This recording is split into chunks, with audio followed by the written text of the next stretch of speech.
अखेर ठरलं. 21 ऑगस्टला केंद्रीय मंत्रिमंडळाचा विस्तार. सीएम फडणवीसांबाबत मोठी माहिती समोर. दिल्लीत गेल्या काही दिवसांपूर्वी पासून केंद्रीय मंत्रिमंडळाच्या विस्ताराबाबत संपूर्ण देशात चर्चा आहे. अशातच आता या विस्ताराची तारीख समोर आली आहे.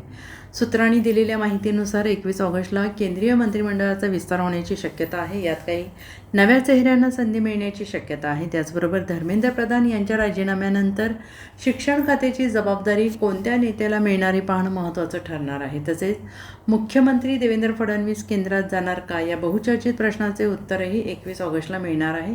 समोर आलेल्या माहितीनुसार 21 ऑगस्टला केंद्रीय मंत्रिमंडळाचा विस्तार होण्याची शक्यता आहे. 2024 साली मोदी सरकारचा शपथविधी झाल्यानंतर केंद्रीय मंत्रिमंडळाचा एकदाही विस्तार झालेला नाही. त्यामुळे मोदी सरकारच्या या पहिल्याच मंत्रिमंडळ विस्ताराकडे देशाचं लक्ष लागून राहिलेलं आहे.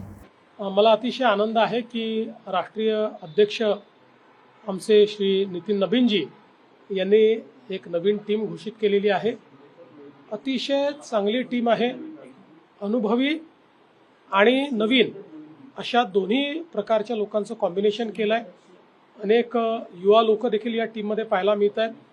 आणि विशेषतः महाराष्ट्रातनं उपाध्यक्ष म्हणून डॉक्टर भारतीताई पवार असतील, महामंत्री म्हणून विनोदजी तावडे असतील, किंवा कोषाध्यक्ष म्हणून पियुषजी गोयल असतील, असे सगळे चांगले नेते हे या टीममध्ये आलेले आहेत. त्यामुळे मी महाराष्ट्रातनं जी लोक या राष्ट्रीय टीममध्ये आले त्यांना तर शुभेच्छा देतोच, पण एकूणच संपूर्ण नॅशनल टीमला मनापासून शुभेच्छा देतो. मला विश्वास आहे की ही टीम अतिशय चांगल्या पद्धतीनं काम करेल आणि देशभरामध्ये भारतीय जनता पक्षाचं संघटन वाढवण्याचं काम करेल, सरकारला संघटनेशी जोडण्याचं काम करेल. Bureau report, SBN Marathi.